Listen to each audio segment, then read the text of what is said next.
Hi guys, welcome to Sonia life style. இன்றைக்கி வந்து என்ன வீடியோ பார்த்தினாக்கா, நான் வந்து இன்றைக்கி தை கிருத்திகை என்னோடய வீட்டில் எப்படி வந்து பூஜை பண்ணுறேன்னு ஒரு சின்ன வீடியோ தாங்க மேக் பண்ணி போட்டிருக்கேன். ஓகேங்களா? ஸோ அதுக்கு வந்து நான் மார்னிங்கே வந்து எந்திரிச்சு வெளியே பால்கனியில் தொடச்சி கோலம் போட்டு சிம்பிளாக, அப்புறம் வந்து வீடெல்லாம் பெருக்கி கூட்டி தொடச்சிட்டு தென் வந்து கிச்சனில் பாத்திரம்லாம் வாஷ் பண்ணிவிட்டேன். கேஸை வந்து க்ளீன் பண்ணிவிட்டு ஒரு சின்னதாக ஒரு கோலம் போட்டு மஞ்சள் குங்குமம்லாம் வச்சு ஸ்டார்ட் பண்ணலான்னு சொல்லிட்டு ரெடி பண்ணியிருக்கேன். அவ்வளோதான். ஸோ இன்றைக்கி வந்து நான் வந்து என்ன மெனுன்னு பார்த்தோன்னாக்கா, சாதம், சாம்பார், பொரியல், அப்பளம், வடை, பாயாசம். அப்புறம் வந்து பார்த்தோன்னாக்கா மெயினாக மாவளுக்கு தான் முருகருக்கு நாங்கள் போடுவோம்.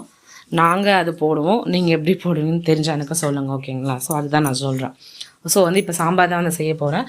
அதுக்கு வந்து ஒரு பாத்திரத்தில் தண்ணி ஊற்றி கொதித்த பிறகு பருப்பை ஆட் பண்ணிவிட்டேன். பருப்பை ஆட் பண்ண பிரகாரம் 2 தக்காளி, ஒரு பூண்டு இதெல்லாம் போட்டு நான் ஃபஸ்ட்டில் வந்து வேக வச்சுட்டேன் இன்றைக்கி. ஸோ வெந்ததுக்கு அப்புறமா அந்த பருப்பு வேக வச்ச தண்ணியை எடுத்து அந்த தண்ணியில் வந்து பார்த்தினாக்கா அவரைக்காய், 2 கட் பண்ணி வச்ச ஆனியன் இதெல்லாம் போட்டு, அப்புறம் வந்து குழம்புக்கு தேவையான மிளகாய்த்தூள் 1.5 ஸ்பூன், உப்பு இதெல்லாம் போட்டு ஒரு மிக்ஸ் பண்ணிவிட்டு கிளறி விட வேண்டியது. அதுக்கப்புறமா அது வந்து கொஞ்சம் 2 கொதி வந்தோடனே அவரைக்காய் வெந்துடுச்சுன்னா அதுக்கப்புறம் வேக வச்ச பருப்பு எடுத்து ஒரு கடைஞ்சி அதையும் வந்து அதை கூட ஆட் பண்ணிவிட்டு ஒரு 2 நிமிஷம் மிக்ஸ் பண்ணிட்ட பிறகு வந்து பார்த்தோன்னாக்கா திரும்ப வந்து ஒரு 5 மினிட்ஸ் கொதிக்க விட்ட பிறகு நம்ம ஊற வச்ச புளிக்கரைசல் தான் அது கூட வந்து ஆட் பண்ணிடணும். ஆட் பண்ணிவிட்டு ஒரு 5 மினிட்ஸ் விட்டுனாக்கா சாம்பார் ரெடி ஆகிடும். அவ்வளோதான். லாஸ்ட்டாக வந்து பார்த்தோன்னாக்கா நான் வந்து தாளித்தேன். ஃபஸ்ட்டில் வந்து நான் தாளிக்கல. இதுக்கு வந்து பார்த்தோன்னாக்கா லாஸ்ட்டில் வந்து ஒரு தாளிப்பு கொடுத்தேன். எண்ணெய், கடுகு, பெருங்காயம் இதெல்லாம் போட்டு தாளித்து எடுத்துட்டேன். கறிவேப்பிலையும் போட்டு லாஸ்ட்டாக வந்து சாம்பாருக்கு வந்து கொத்தமல்லி போட்டு இறக்கிட்டோம். அவ்வளோதான், சாம்பார் ரெடி பண்ணிவிட்டேன். அதுக்கப்புறம் வந்து பார்த்தோன்னாக்கா உருளைக்கிழங்கு வந்து ஆல்ரெடி நான் வந்து சைடில் வந்து வேக வச்சுட்டு இருந்தேன். ஸோ வேக வச்ச உருளைக்கிழங்கு வந்து எடுத்து எண்ணெய், கடுகு, பெருங்காயம் போட்டு கொஞ்சமாக மிளகாய்த்தூள், உப்பு இதெல்லாம் போட்டு ஒரு ஃப்ரை பண்ணிவிட்டு அந்த உருளைக்கிழங்கு எடுத்து அதில் ஆட் பண்ணி ஒரு 3 மினிட்ஸ் அப்படியே லோ ஃப்ளேம்லேயே வச்சு ஃப்ரை பண்ணிட்டுனா உருளைக்கிழங்கு வந்து ரெடி பண்ணிவிட்டேன். அதுக்கப்புறம் வந்து பார்த்தினாக்கா பால் வந்து இந்த பக்கம் காய வச்சுட்டு இருந்தேன் ஆல்ரெடி. ஸோ பாயாசம் செய்யலாம்னு சொல்லிவிட்டு நெய் கொஞ்சம் ஊற்றி சேமியா வந்து வறுத்து எடுத்துக்கினேன். அதுக்கப்புறம் இன்னும் கொஞ்சம் நெய் ஊற்றி முந்திரி வந்து வறுத்து எடுத்துட்டேன். இது 2 வறுத்து எடுத்துகிட்டு அப்புறம் பால் வந்து காய வச்ச பாலை கூட வந்து சேமியா ஃபஸ்ட்டு ஆட் பண்ணி மிக்ஸ் பண்ணிவிட்டேன். அதுக்கப்புறம் நல்லா சேமியா நல்லா கொஞ்சம் ஒரு 2 மினிட்ஸில் வந்து வெந்துடுச்சு.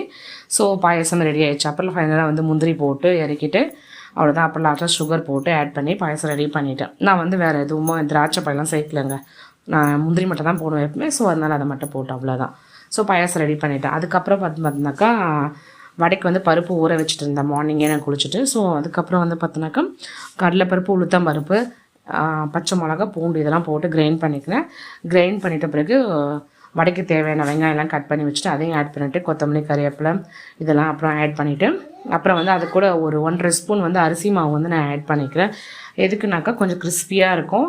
தென் வந்து பார்த்தினாக்கா எண்ணெய் வந்து இழுக்காதுன்னு சொல்லுவாங்க வடையில் வந்து. ஸோ அதனால் எண்ணெய் வந்து இழுக்காது, டேஸ்ட்டு வந்து நல்லாயிருக்கும். ட்ரை பண்ணி பாருங்கள். ரொம்ப ஆட் பண்ணல, ஒரு 1.5 ஸ்பூன் மட்டும்தான் ஆட் பண்ணேன்.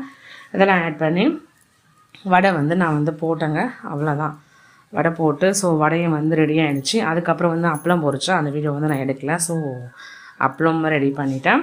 இதெல்லாமே ரெடி பண்ணிவிட்டு அதுக்கப்புறம் வந்து பார்த்தோன்னாக்கா முருகருக்கு வந்து மாவளுக்கு அது வந்து மாவளுக்கு வந்து எப்படி செய்வேனாக்கா அரிசி மாவு தாங்க, பச்சரிசி மாவு எப்படின்னாக்கா ஊற வச்சு ஒரு 1/2 hour ஊற வச்சு அப்புறமா ஒரு நல்ல ஒரு நீட்டான காட்டன் கிளாத்தில் எடுத்து காய வச்சு நான் ஃப்ரெஷ்ஷாக தான் ரெடி பண்ணேன். அந்த வீடியோ எடுக்கல, நெக்ஸ்ட் டைம் நான் போடுறேன்.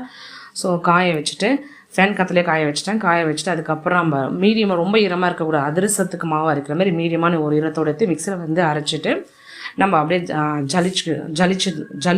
ஜலிச்சிட்டு அதுக்கப்புறம் எடுத்து வெல்லம் அதை கூட அப்படியே தண்ணி ஊற்றாமல் ஆட் பண்ணி மாவு நல்லா பிசைஞ்சிட்டு தான் ரெடி ஆகிடும். அவ்வளோதான், ரவுண்ட் ஷேப்பில். அதில் விளக்கு மாரி போட்டு நான் நெய் தீபம் தான் ஏற்றினேன். நெய் தீபம்னா ஆக்சுவலாக இன்றைக்கி ஐயப்பன் கோயிலுக்கு போயிட்டு வந்து எடுத்துகிட்டு வந்த நெய் கொஞ்சம் இருந்தது.